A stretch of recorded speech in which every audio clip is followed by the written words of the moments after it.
perjalanan kita ya. Kemarin itu dari Turki terus ke Madinah, dari Madinah terus ke Masjidil Haram ya, ke Makkah Al-Mukarramah. Selama perjalanan itu begitu banyak ujiannya gitu ya, ujian sabar, karena dalam perjalanan itu memang selain capek, lelah gitu ya, kita juga harus sabar gitu dengan keadaan kondisi capek, letih gitu ya, menghadapi orang-orang di sekitar kita. Nah, ada satu hal yang dimana ketika perjalanan itu sangat-sangat penting, yaitu kewajiban kita sebagai seorang muslim ketika melaksanakan sholat ya.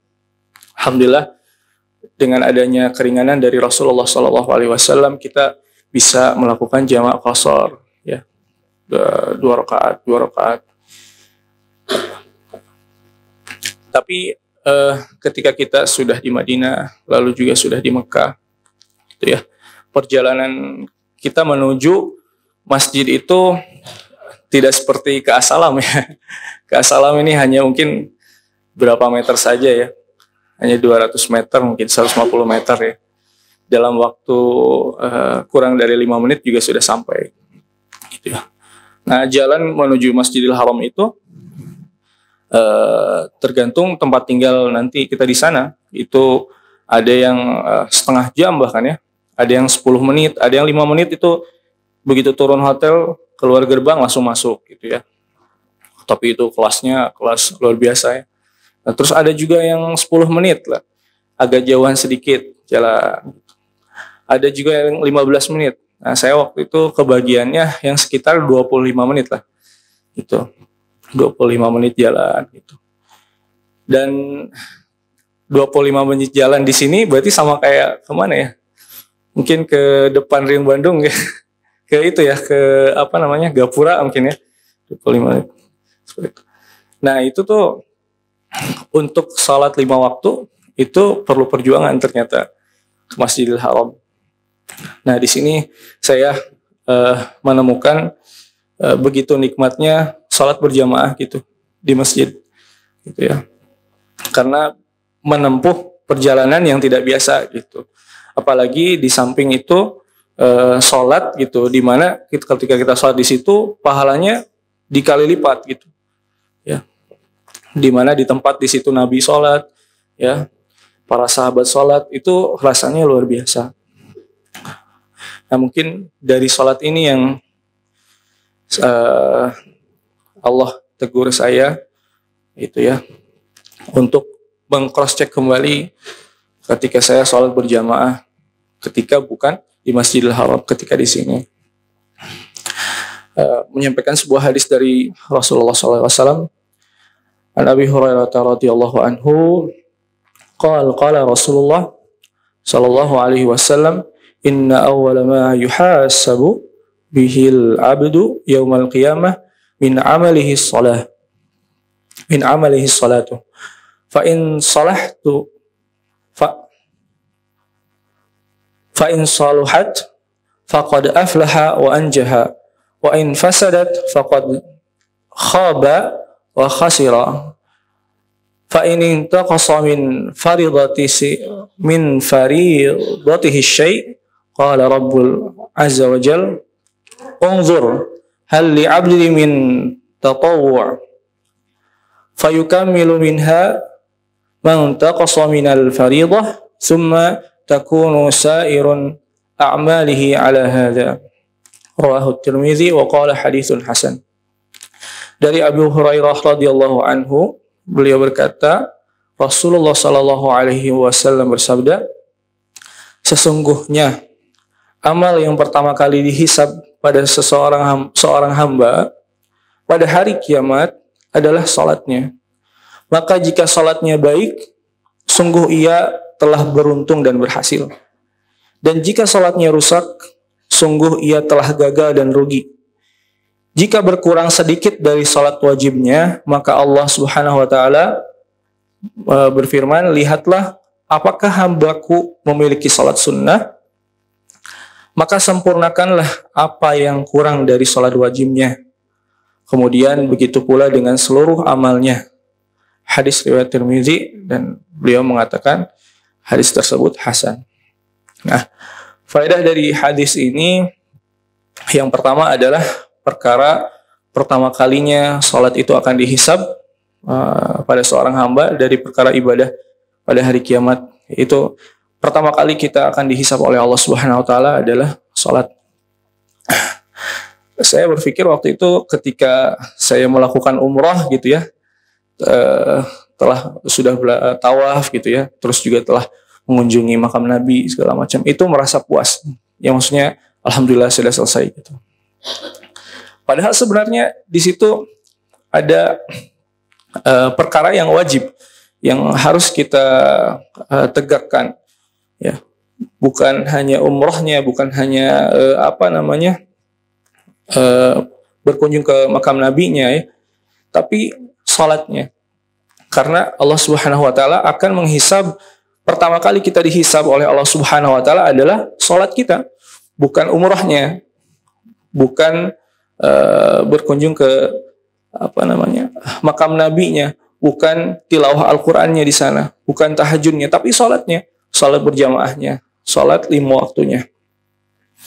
Maka di situ saya baru tersadar, oh ya, jangan tertipu gitu ya. Kita tuh berangkat ke sana ya untuk umrah, untuk segala macam, tapi sholat kita masih lalai. Meskipun misalkan itu karena perjalanan jauh ya, berat sekali itu kalau jalan tuh, bahkan perjalanan yang sudah jauh tuh jadi capek dan nggak bisa kemana-mana. Walaupun misalkan nggak bisa ke masjid, setidaknya ketika misalkan azan itu kita sudah persiapan, sudah wudu dan sholat tepat pada waktunya, seperti itu. Nah, karena perkara hisab tadi yang pertama kali akan dihisab oleh Allah adalah sholatnya. Tapi yang perlu kita ketahui bahwa ternyata yang dihisab oleh Allah Subhanahu wa taala itu bukan sholat 5 waktunya saja ternyata. Secara zahir, misalkan sholat subuh, zuhur, asar, maghrib, isya. Tidak hanya gerakan sholatnya aja. Bukan amalan zahirnya saja, tapi ada amalan batinnya. Gitu ya. Jadi Allah itu ketika nanti menghisab sholat kita, akan menghisab sholat 5 waktunya. Secara zahir, bacaannya, gerakannya, lalu Allah Subhanahu wa taala pun akan menghisab kita secara batin, bagaimana kita sholatnya, bagaimana kondisi hati kita ketika kita sholat. Lalu saya merangkum beberapa nasihat. Ada 3 tipe manusia yang ketika melakukan amalan zahir dan amalan batinnya ya, ada 3 golongan manusia, ada 3 tipe terhadap masalah hisab ini. Ada tipe yang pertama, yaitu orang yang mengutamakan amalan zahir namun lupa dengan amalan batin. Nah, mungkin kita ya nanti Ramadan insyaallah ya, mudah-mudahan Allah Subhanahu wa taala sampaikan bulan Ramadan nanti kita sudah punya planning gitu ya. Kita akan khatam gitu. Kira-kira berapa kali khatam, atau misalkan kita akan melancarkan hafalan kita yang mana, terus kita akan sholat tahajud misalkan ya. Kira-kira target itu berapa banyak gitu dalam sehari gitu ya. Melakukan sholat sunnah, puasa terjaga seperti itu. Nah, itu rencana secara zahir. Tapi kita juga tapi mungkin salah satu orang yang tadi mengutamakan amalan zahir, dia lupa dengan amalan batin. Dia fokus saja dengan amalan zahir ya. Gitu. Ada orang yang sholat 5 waktu tidak pernah tertinggal. Namun setelah sholat itu dia merasa bahwa dengan sholatnya, dengan ibadahnya itu, dia itu dimuliakan oleh Allah. Dia merasa dengan sholatnya itu dia ada perasaan ujub gitu dalam hatinya. Wah, saya sudah sholat nih, saya udah hatam nih, alhamdulillah Ramadan saya beres gitu, sampai beres gitu ya. Tapi dia lupa, setelah itu dia melihat orang lain, dia melihat amalan misalkan orang-orang di sekitarnya, temannya, saudaranya, kok dia mah nggak saum ya, kok dia mah sholatnya nggak tepat waktu ya, seperti itu. Nah, karena terbersitlah dalam hatinya seperti itu dan merasa dirinya lebih tinggi dari orang yang sholatnya itu belum istiqomah, akhirnya dia terjebak pada amalan zahir saja, melupakan amalan batin. Seperti itu. Ada juga orang yang misalkan ini orang yang ilmunya luas ya, misalkan ketika membaca Al-Quran, ketika mengimami gitu ya, bacaannya fasih sekali misalkan. Lalu ketika melihat orang lain yang baru saja belajar Al-Quran terbata-bata, bahkan terkadang ya kalau misalkan menjadi makmum di masjid-masjid di luar, mendengar imamnya ketika membaca Al-Quran itu salah-salah tajwidnya ya, apalagi saya suka ngajar tahsin ya, kadang-kadang suka terdengar ini, aduh ini kurang enak gitu ya. Nah di situ tuh ada perang batin ya, antara ingin khusyuk dalam sholat, kembali kepada bacaan, atau memikirkan kesalahan baca dia, oh ini salah gitu ya, dan sampai akhirnya wah ini nggak benar nih imam, misalkan seperti itu ya. Nah akhirnya di situ juga terjebak pada amalan zahir saja, batin kita tidak terjaga gitu ketika sholat, seperti itu. Padahal sejatinya ketika kita beribadah kepada Allah, kita sholat, kita baca Quran, kita sedekah misalkan ya, semua perangkat yang kita gunakan adalah dari Allah Subhanahu wa Ta'ala, dan Allah yang memberikan kita taufik atas ibadah-ibadah yang kita lakukan. Bagaimana bisa kita melihat orang lain itu lebih rendah daripada kita, sedangkan kita saja menggunakan tangan, kaki, mata, mulut kita dari Allah Subhanahu wa Ta'ala dan taufiknya, seperti itu. Seharusnya ketika misalkan melihat seperti itu, maka semakin besar giroh kita untuk melakukan ibadah tersebut, dan semakin besar semangat kita untuk mengajak dia ya, untuk sama-sama melakukan apa yang telah kita rasakan gitu ya, ibadah yang telah kita rasakan. Lalu ada kelompok golongan yang kedua. Nah ini mungkin di sosial media sekarang kan banyak sekali orang-orang yang kontroversial ya, orang yang mencari sensasi. Nah orang di sini ada orang-orang yang mengutamakan amalan batin, namun menafikan amalan zahir. Contohnya, misalkan ada orang yang belum berhijab, gitu ya, belum berhijab. Dia belum berhijab, lalu syaitan, lalu ada orang yang membenarkan orang yang belum berhijab ini, nggak apa-apa, belum berhijab, yang penting hatinya baik. Yang penting hatinya, gitu. Nggak apa-apa belum berhijab, yang penting hatinya. Jadi akhirnya orang yang tidak berhijab itu merasa dibenarkan, gitu ya. Nah ini adalah tipu daya syaitan. Ini adalah perangkap syaitan.